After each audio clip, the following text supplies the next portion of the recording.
course code 1429, chapter 4, self assessment, question number 5. Find the equation of a line that has the indicated properties and sketch the line. ये question बहुत important है और ज़्यादातर इसमें equation find करना ही आता है, लाइन को स्केच करना पेपर में नहीं आता। बट लाइन की स्केचिंग में पिछले वीडियोस में आप लोगों को सिखा चुके हैं कि लीनियर इक्वेशंस में हम कैसे लाइंस को ड्रॉ करते हैं। आप वो वाली वीडियो देख सकते हैं। उसके अलावा इक्वेशन बनाते कैसे हैं, इक्वेशन बनाने का फार्मूला कौन कौन सा है, ये सब भी हम एक वीडियो में कर चुके हैं। दोनों का लिंक डिस्क्रिप्शन में मिल जाएगा। अब क्वेश्चन शुरू करते हैं। Passing through -1 3 and parallel to y equal to 4x - 5। पिछले वीडियो में हमने डिस्कस किया था कि जो लाइन पैरेलल होती है उसकी स्लोप दूसरी की स्लोप के बराबर होती है, क्योंकि पैरेलल का मतलब यही होता है ना कि ये बराबर है आपस में दोनों लाइंस। तो जब बराबर है तो स्लोप, इसकी स्लोप अगर 4 है तो अगले वाले की स्लोप भी 4 ही होगी। ठीक है। इसके अलावा पासिंग थ्रो का मतलब होता है इन दो पॉइंट्स में से गुजरती है, मतलब ये वाला हो गया x और ये वाली वैल्यू हो गई y।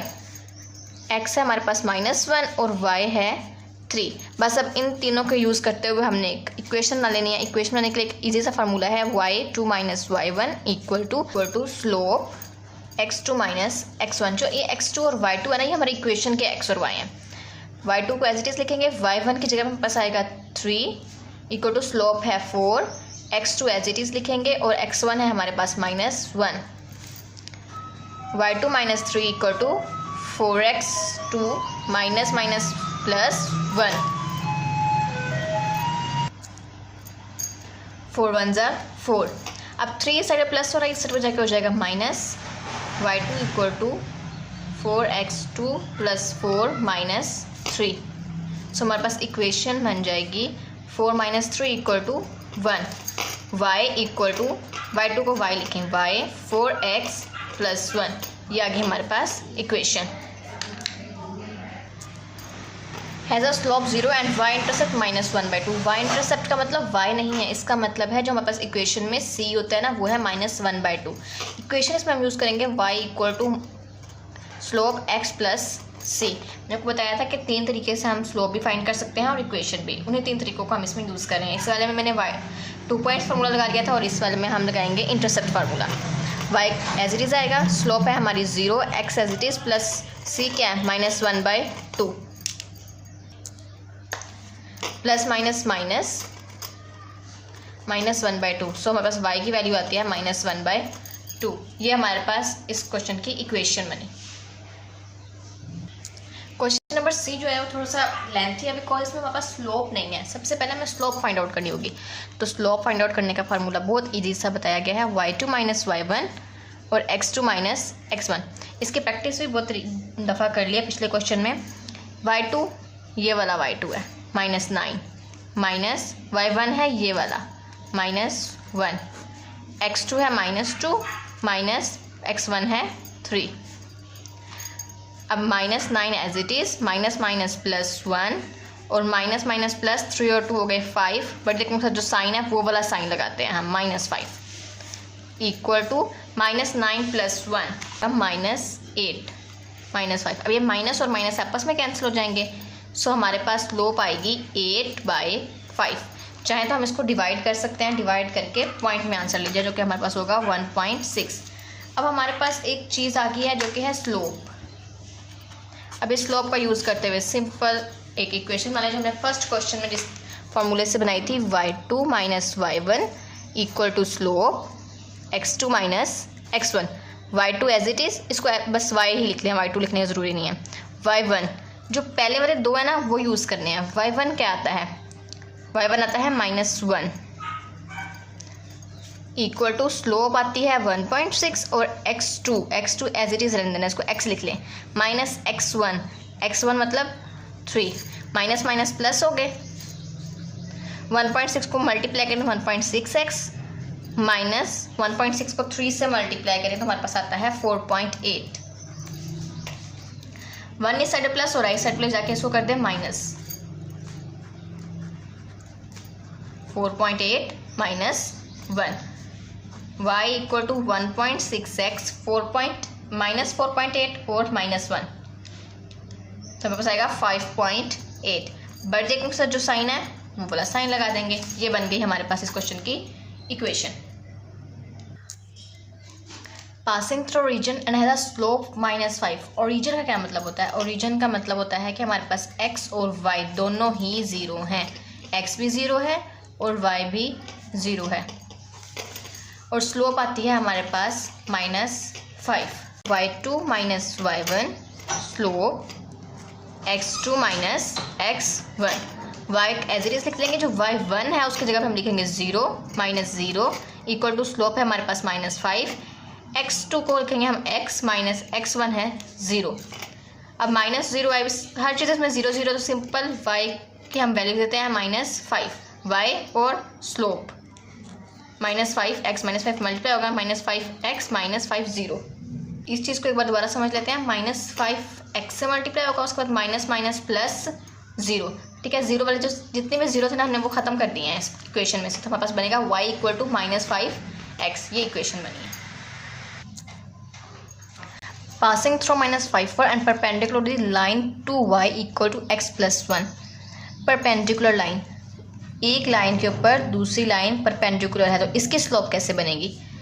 जो स्लोप होती है ना वो x के साथ यहाँ पर लिखी हुई होती है, यहाँ पर तो कुछ लिखा हुआ नहीं है, तो ये मतलब जो हमारे पास ये वाली लाइन है इसकी स्लोप है 1। अगर इसकी स्लोप 1 है तो जो हमने लाइन फाइंड करनी है उसकी स्लोप होगी -1 बाय ये वाली स्लोप, मतलब 1, तो 1 1 से cancel -1। Simple.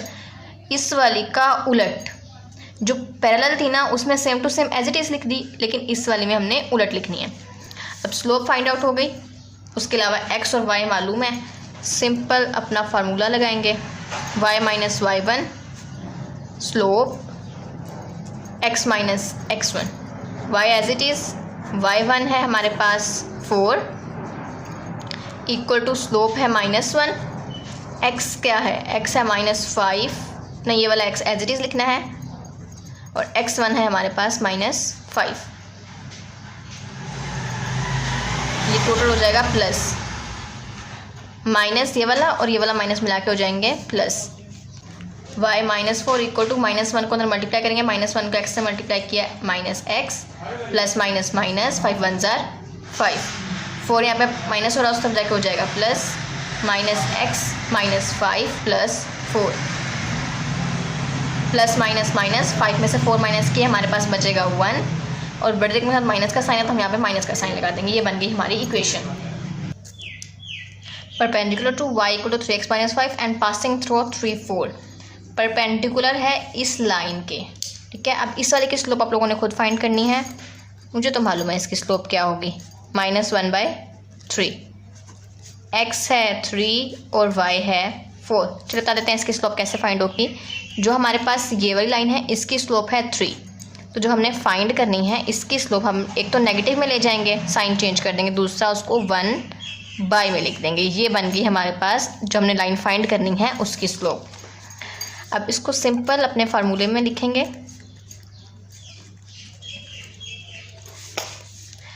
y2 as it is, इसका मतलब होता है y जो इक्वेशन वाला y है ना वो, और y1 हमारे पास है 4 इक्वल टू स्लोप है -1/3। x2 है हमारे पास एज इट इज, x तो एज इट इज आएगा, -x1 है 3, मल्टीप्लाई करेंगे -x/3 माइनस माइनस प्लस 3 से कैंसिल हो जाएगा, ठीक है। ये मैं करके दिखाती हूँ, 1/3 है और मल्टीप्लाई 3 है, तो 3 से कैंसिल हो जाएगा, 1 बचेगा हमारे पास। y -4 equal to -x/3 plus 1, -4 यहाँ माइनस हो रहा है, इस साइड पे जाके हो जाएगा plus.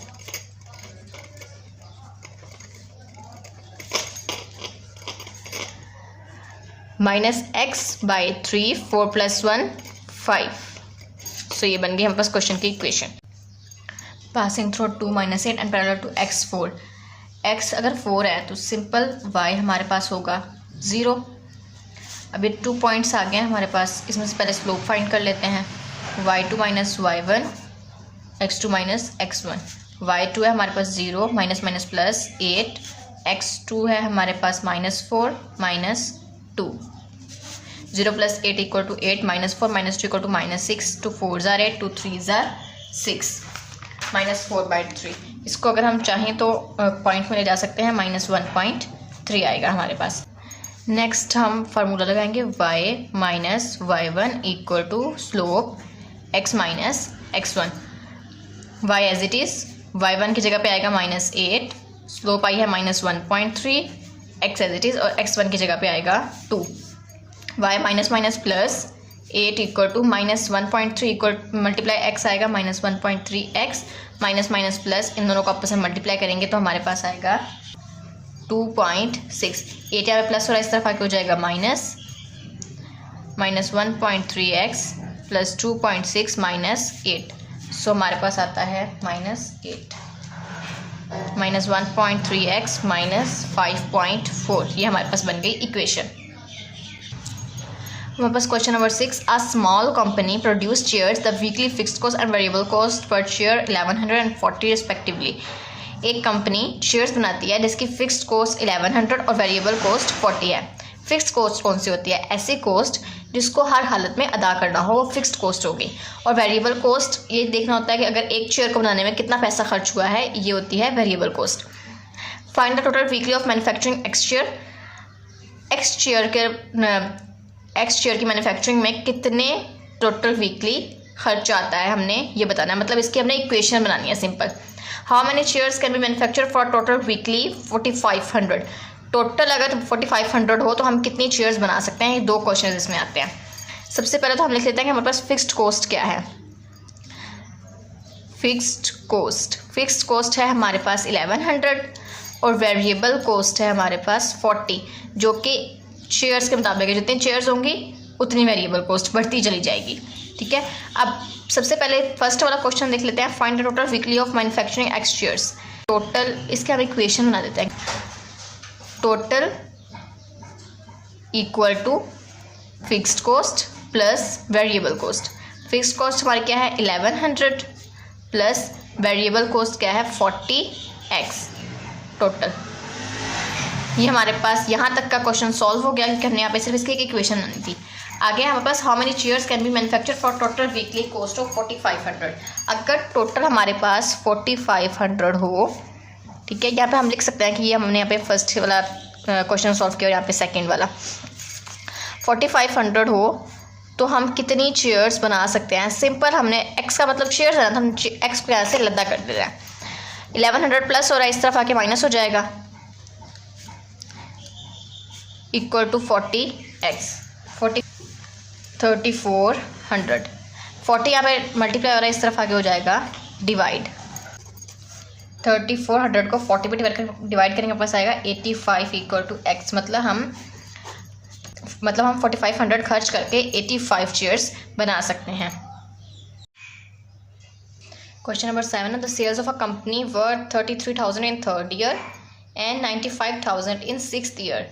If y not sales in year X, what were the sales in 5th year? इस क्वेश्चन के मुताबिक एक कंपनी 3rd ईयर में 33,000 और 6th ईयर में 95,000 तक सेल्स करती है।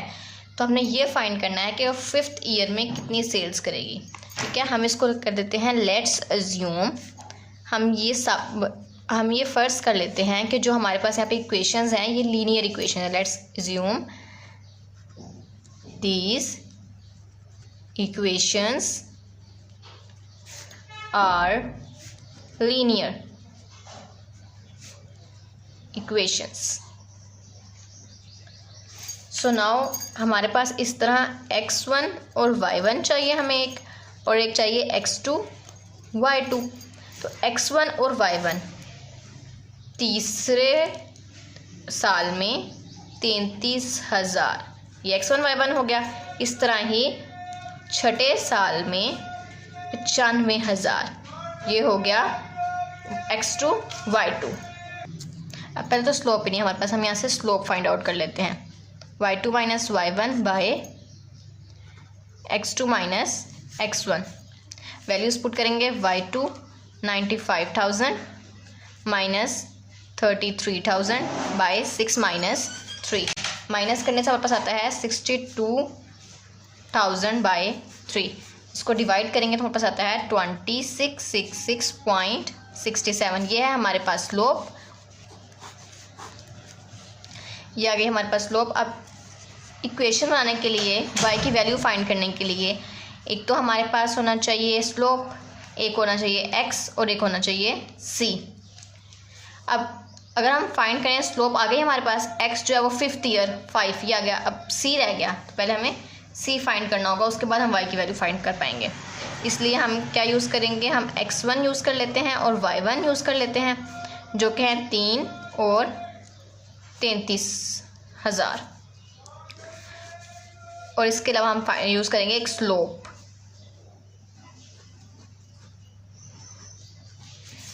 इंटरसेप्ट फार्मूला लगाएंगे, y की जगह पे हम y की वैल्यू लिखेंगे 33,000 इक्वल टू स्लोप की जगह पे स्लोप की 2666.67, x की जगह पे आएगा हमारे पास 3 plus c as it is. c find करना ना इसमें। अब उसके बाद